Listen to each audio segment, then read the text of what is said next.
Next हमारा question है, ये क्या कह रहा है, let x have PDF x is equals to, ये आपको फंक्शन दे रखा है, इसकी लिमिट्स दे रखी है 0 to 2 के बीच में। जब x की वैल्यू 0 to 2 के बीच में है तो हमारा ये फंक्शन होगा, अदरवाइज के लिए ये 0 है। तब आपको क्या करना है, देन फाइंड मोड। मोड आपको बताना है कि मोड किसके इक्वल होगा। ठीक, तो ये देख लेते हैं। इस केस में आप क्या है, क्रिटिकल पॉइंट्स निकालेंगे सबसे पहले। ठीक, क्रिटिकल पॉइंट्स निकालेंगे। तो क्रिटिकल पॉइंट्स क्या हो जाएंगे, क्रिटिकल पॉइंट्स क्या होते हैं, हमारे डेरिवेटिव्स होते हैं। किसके, हमारे पीडीएफ के डेरिवेटिव्स होते हैं। ठीक, यानी कि हमें क्या करना है, डी बाई डी एक्स किसका करना है, पीडीएफ का करना है। ठीक, पीडीएफ का डी बाई डी एक्स करना है। तो ये क्या होते हैं, क्रिटिकल पॉइंट्स हमारे दो होते हैं, या तो 0 होंगे या फिर अनडिफाइन होंगे। तो अनडिफाइन का केस तो हमें लेना ही नहीं है, वो तो कैंसिल हो गया। यानी कि जो एक हमारा डेरिवेटिव बचा डी बाई डी एक्स, जो कि हमारा पीडीएफ का निकालेंगे, वो क्या हो जाएगा, इक्वल्स टू 0 हो जाएगा। ठीक, तो पीडीएफ क्या दे रखा है, ये हमें दे रखा है, तो निकाल लेते हैं। इसका हमें डिफरेंशिएशन करना है। तो D by D x of किसका हमें करना है, 3 2x minus x square by 4, और ये किसके इक्वल होगा, ये 0 के इक्वल होगा। ठीक, तो इसको जब आप सॉल्व करेंगे तो यहां से क्या हो जाएगा, सॉल्व कर लेते हैं। 3/4 बाहर आ जाएगा, 3/4। इस टाइप के क्वेश्चन इससे पहले हम कर चुके हैं, तो आपको डिफरेंशिएशन अभी तक आ गया होगा। ठीक, तो ये क्या हो जाएगा, 3/4। अब क्या अंदर आएगा, डी बाई डी एक्स, ये क्या हो जाएगा, 2x माइनस एक्स स्क्वायर।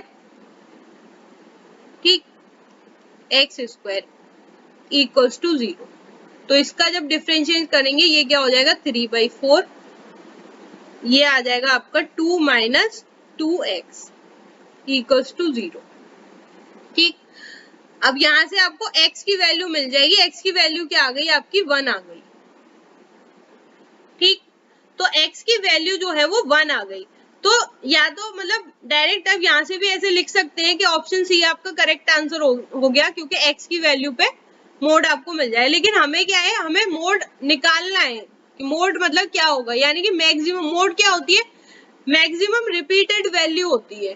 ठीक, तो अब देख लेते हैं f0 पे क्या हो जाएगा, f0 ये क्या है आपका, ये फंक्शन आपको दे रखा है यहाँ पे, ये क्या हो जाएगा, 3 into 2x minus x square by 4।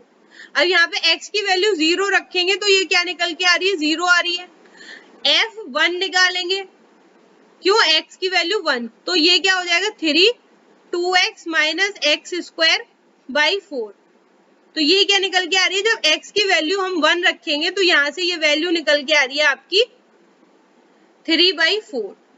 ठीक, और f2 निकालेंगे तो f2, अच्छा हमने 0 से 2 क्यों किया, क्योंकि ये हमें x की लिमिट्स दे रखी हैं, तो x की लिमिट्स ये ही होगी। ठीक, तो f2, तो 2 निकाला, ये क्या हो गया हमारा, 3 2x minus x square by 4। अब यहाँ पे x की वैल्यू को 2 रखेंगे तो ये क्या निकल के आ रहा है, ये भी 0 ही आ रहा है। तो आप देख रहे होंगे कि f जब x की वैल्यू 1 है तो हमारी मैक्सिमम वैल्यू निकल के आ रही है। तो मैक्सिमम वैल्यू किस में निकल के आ रही है हमारी, जब हमारा x की वैल्यू 1 है, यानी कि हमारा ऑप्शन सी जो है वो करेक्ट आंसर हो गया। ठीक,